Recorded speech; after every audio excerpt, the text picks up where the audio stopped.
In our last video, we used the QR decomposition to solve linear systems of the form AX equals B, where A is a square matrix that we know, B is a vector that we know, and we want to solve for the vector X without necessarily having to invert A. Now we're going to focus on a special case where A is symmetric.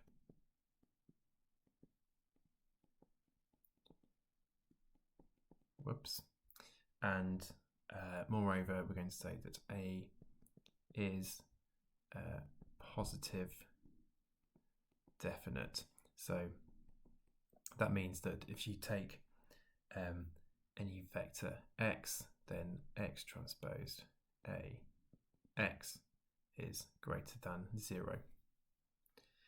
And what we're going to do is we're going to actually phrase this as an optimization problem, where we start off with an initial guess at x, and then over subsequent iterations that converges to the value of x for which it's true that ax is equal to b. We're going to do it with something called conjugate gradients, which is an old approach but a good one, and is still used in machine learning approaches today. So for example, if we look at this paper, relatively recent paper on GPyTorch, so that's a PyTorch implementation of a Gaussian process. At the heart of it is a modified version of the conjugate gradients algorithm, so it's still very relevant to machine learning today. What we're going to do is show that solving this is equivalent to minimizing this function that's called the quadratic form.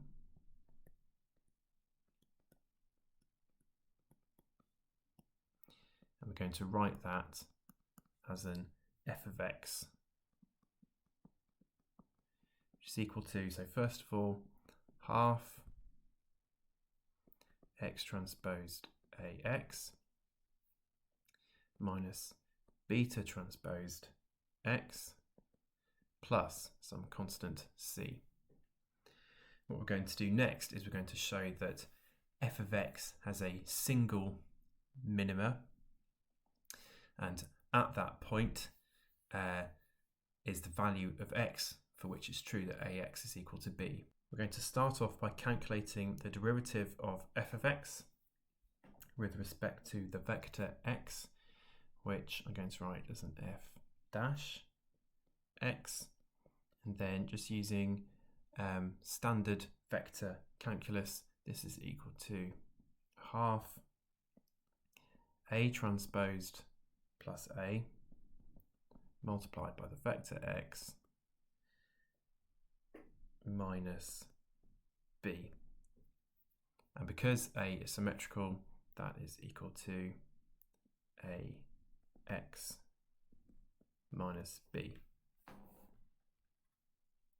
Okay, so if you set this gradient equal to 0, then what we're saying is that the point where the gradient with respect to x is equal to 0 is where ax is equal to b, i.e. it's the value of x where this holds. And now we're going to show that f of x just has a single minima as well. So we know that x is equal to a to the minus 1 b, although we're trying to solve for x without finding the inverse of a. What we're going to do is choose some point p that is not equal to x, and we're going to expand this term here. We're going to expand the f of x plus half p minus x transposed a p minus x. And essentially we're just going to expand this and see what happens. So first of all, we're going to expand the brackets. So we have f of x plus, and if you go through all the expansions, you end up with a half P transposed AP. Then have a minus P transposed AX. Then at the end, you're going to have a half X transposed AX. Okay, so again, that's equal to all of this stuff again. But what we're going to do is, here we note that by definition A times X is equal to B, because that's kind of the problem we're trying to solve. So here we get a minus P transposed B, and then this is still the same, half X transposed AX. Right, out here, so I'm going to try and perhaps speed this up a bit by copying all of this. Who knows if that's actually worked. We're now going to just expand this definition of f of x. So we've already seen this. So that's a half x transposed ax minus b transposed x plus c. And then adding all these other terms onto the end. And then finally, we're going to express this as, in terms of, rather, f of p. So if we take f, which we defined up here, and we write it in terms of p instead, we have a half p transposed a times p minus b transposed times p plus constant c. So if we have a look here, we've got a half p transpose p there, got a minus p transpose b there, we've got a plus c there, so that all gets kind of absorbed into this f of p. And what's left over is we have, well, let's have a look. These two things get added together, so we're going to have x transposed a times x. And then we've just got this thing left, which is a minus b transposed x. Okay, so things are getting a little bit simpler now. Remember that, so I'm going to write this somewhere else, from our definition of x is equal to the inverse of a times b. So that means that x transposed is equal to b transposed multiplied by the inverse of a, remembering that a is symmetric, so its inverse is symmetric as well. So we plug that in, it means that we've got f of p, and then this is going to go into here. It's going to have a b transposed a to the minus 1 multiplied by a multiplied by x minus b transposed x. Obviously, a to the minus 1 times a is the identity matrix, so you end up with f of p plus b transposed x minus b transposed x, which is going to be f of p, because these two things are going to be equal to 0. Okay, so quite a kind of long proof there, but what we're going to do is put it all together.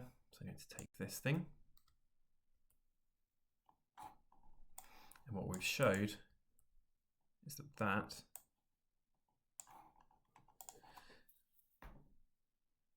is equal to f of p.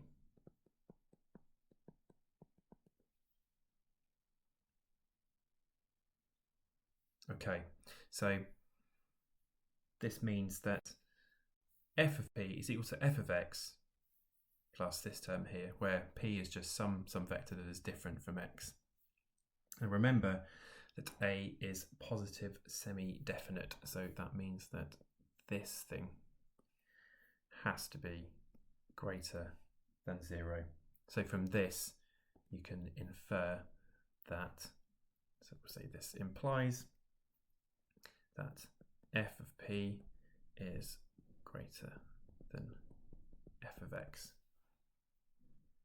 Okay, so the value x, which is defined as being equal to a to the minus 1b, we said is it lies at the minima of f of x, which means that as an optimization problem, it's actually relatively easy because f of x has just a single minima.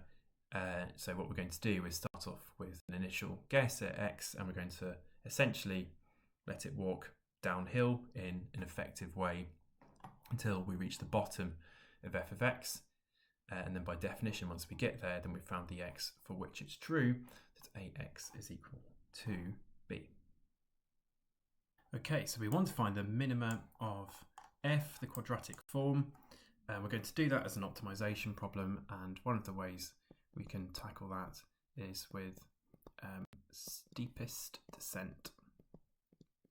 So what we're going to do is start off with an initial guess at x, let's say x1, and then we're going to try and walk downhill iteratively to create x2, x3, and so on until we get to the bottom of f, our quadratic form, at which point we know that we've reached a point where x is equal to a to the minus 1b. So as the name implies, we want to move in the steepest, towards the steepest downhill. So what we're going to do is we'll say that our approach involves setting our new estimate of x, so x at I plus 1 is equal to the current estimate, and then basically we're just going to move in a direction that corresponds to the steepest downhill. So it's the opposite direction to the gradient. So we have a minus, I'm going to introduce a constant here, which we'll come back to, so that's an alpha in this case, and f dash xi. So all we're going to do is take a step in the direction that's opposite to the gradient, i.e. the steepest descent.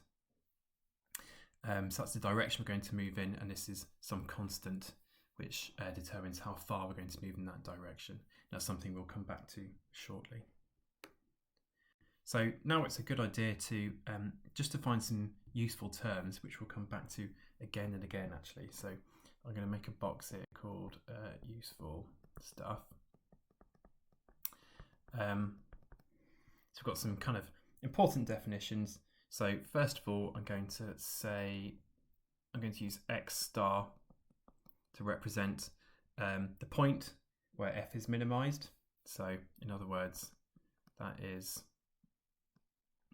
where a times x star is equal to b. So that's just so we can separate in our notation this optimal x from these x's that we're trying with our steepest descent algorithm. I'm also going to introduce the error. Okay, so that's simply the difference between our current guess at x and the optimal. So I'm just going to say that that's the, we're going to call that an e. The ith step of our algorithm is equal to x I minus x star. Okay, so they're vectors. So e is a vector, it's just the difference between our current guess at x and the optimal. And finally, I'm going to introduce something else called the residual. That's going to be an r. So the residual is, well, if we take our current best guess at x and we calculate a multiplied by xi in this case, then we're going to get something, unless we've arrived at the optimal solution, we're going to arrive at something that's different from b, so it's capturing that difference. So it's equal to b minus a times xi. Okay, and I'm going to put that in a box because we do end up coming back to that lots and lots of times, basically. Okay, so going back to our steepest descent algorithm, we've already calculated an expression for this gradient, or evaluated rather. So we know that the gradient of f at the point xi is equal to a times xi minus b. So that's right at the start of the video. And then if we look at our residual, the definition here, we can see that this is actually equal to the negative residual in the ith iteration. And so now our steepest descent algorithm looks like this.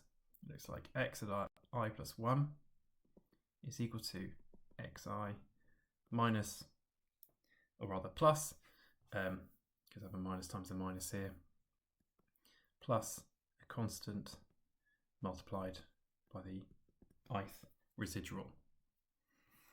So now all that's left to do is to determine what alpha should be. So we know which direction we're going to walk in, if you like. Starting from xi, we walk in a direction of the current residual. Now we just have to define or work out how far along that direction we should walk by defining alpha.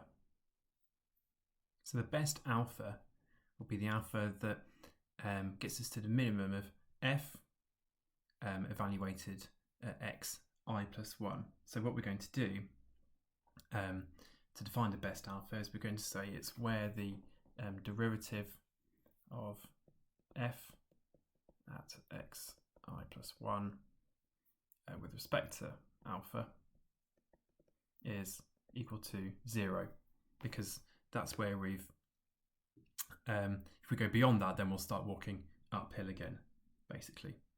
So this term here are going to expand with essentially the chain rule, so I'll just write it down here. So what we've got is a delta f by delta xi plus 1 transposed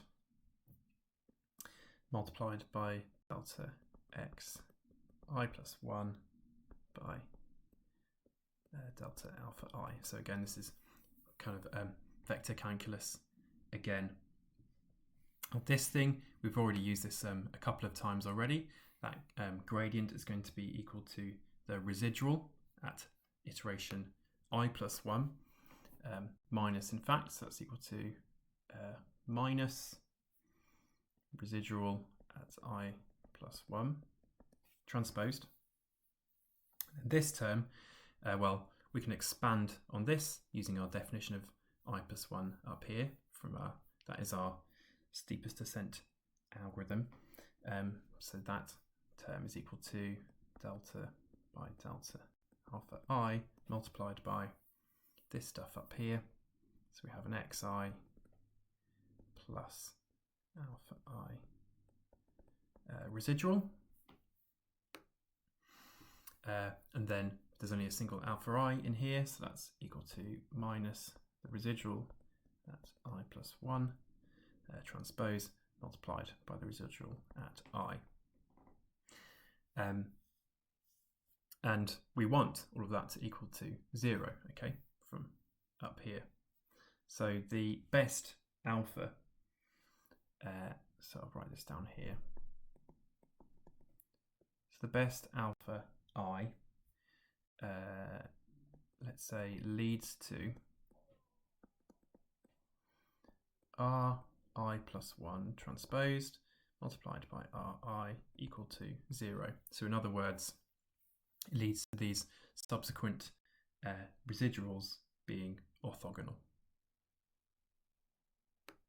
So now we're just going to expand residual I plus 1 transposed multiplied by residual I, write it in terms of alpha, set it equal to 0, and then we can find what the best alpha is. So the residual at I plus 1 transposed residual at I is equal to, so this is using our definition of the residual that was in the red box earlier. So the residual at I plus 1 is equal to b minus a times x at I plus 1, all transposed multiplied by Ri. I'm just going to expand that out, so that's going to be equal to B transposed Ri minus xi plus 1 transposed. A is symmetric, so A transposed is equal to A multiplied by Ri. And then again we're going to use our definition of xi plus 1 from our steepest descent algorithm. So that allows us to write that this is equal to B transposed Ri minus, so this is instead of xi plus 1, we're going to have xi transposed plus alpha I residual I transposed. Again, all multiplied by A times Ri. So it's by using this previous definition of xi plus 1 from our algorithm. That's how we can get alpha into here, basically. So now we set this whole thing equal to 0, and then we solve for alpha. So if we set it all equal to 0 and rearrange, what you end up with is that, let's say on the left-hand side, we have an alpha I, so it's these terms. So we've got an Ri transposed A times Ri, and that'll be equal to, what is the whatever's left here. So we've got a B transposed Ri minus xi transposed A Ri. Okay, so nearly there. There's an Ri common to both of these, so I'm just going to take that outside of these brackets. So we have a B transpose minus xi transpose A multiplied by Ri, and then this is actually our definition of the ith residual. So the whole thing comes out as being equal to residual, ith residual transposed multiplied by Ri. Okay, so it's now hopefully quite clear that you can solve for alpha, so you can find the best alpha, and what we do is we end up finding that the optimal alpha is this ith residual transposed and then multiplied by itself divided by this stuff. So that's an ith residual transposed A R I. Okay, so now we have our best alpha and our steepest descent algorithm is complete. So putting all this together, what we do is in the ith iteration is we start off by saying, well, what's the ith residual? So Ri is equal to B minus A times xi. We then calculate our best alpha, which we've already written, but I'll do it again just to be clear. We know that so we're going to move in this direction. The distance we're going to move is going to be given by Ri transposed Ri divided by Ri transposed ARI, so exactly as we've written here. And then we make the move. We say that xi plus 1 is equal to xi plus alpha I residual. Okay, and that is our steepest descent algorithm. So that's one way you could tackle this. You keep doing this and eventually your x will converge down to the optimal value for which it's true that ax is equal to b. And so that's one way how you can phrase this whole thing as an optimization problem and avoid trying to find the inverse of a. We can, however, do better than this. And in fact, if you think about different, so we're going to call them search directions. So in this case, our search directions are given by the residuals. That's the way when we're at xi plus 1, we're looking in this particular direction and then move by a distance alpha I. By changing those search directions, you can actually get some guarantees on convergence, and then that's from there we really go on to derive the conjugate gradients algorithm. So we'll start that in the next video with conjugate directions. But for now, we'll end on the steepest descent algorithm.